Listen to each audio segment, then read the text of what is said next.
Part 2 of my coffee table build. We left off in the last video gluing all the pieces together. So at this point I have the top, the bottom, and both sides finished and glued. So the next stage was to sand it all down. I used 80 grit with a belt sander to really speed up the process and getting all that excess glue out. I then cut down all the finished pieces to their final dimensions. I used a track saw here. It really helped me a lot. I don't have a large shop, big table saw, none of that, none of these expensive tools. So I'm really happy that this was able to do the trick, even on this 45-degree angle cut. I really liked how it turned out.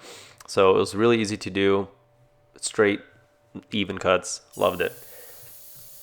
Next, I'm going to be joining all the pieces together. So I got my Festool joiner to drill all the holes where they're needed. I found it's much easier to actually mark with a pencil and then match that mark on your opposite piece and use that as a reference point to drill all the holes. I found that much easier. After I had all that drilled out, I glued all the pieces together. Unfortunately, I could not, no matter what I did, I could not find out where that footage went. So here you can see the pieces already glued together. After a hernia or two, I got that piece off the table onto the floor to start routing all the edges. I used a pretty large radius on the sides of the table. I don't know, I just thought that looked really nice.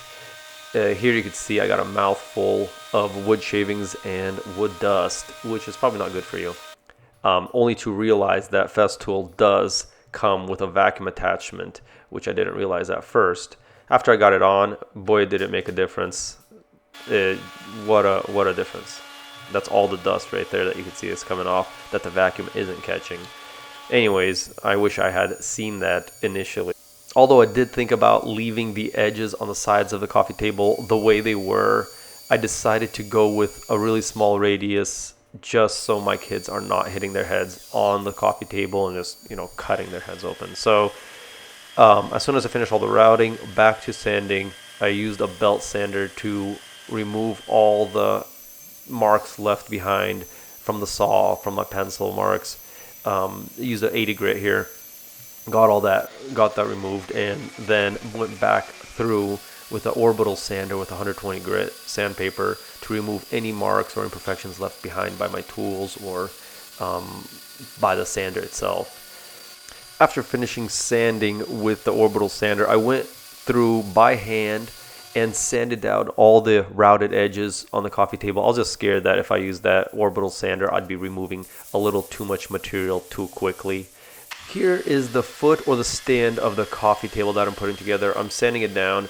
I also lost a lot of footage in that same time when I was deleting extra footage to make room on my computer, but a lot of footage I lost, which includes the stand getting attached to the coffee table and the staining of the coffee table itself. So I'll just add some videos of the finished product itself in my home.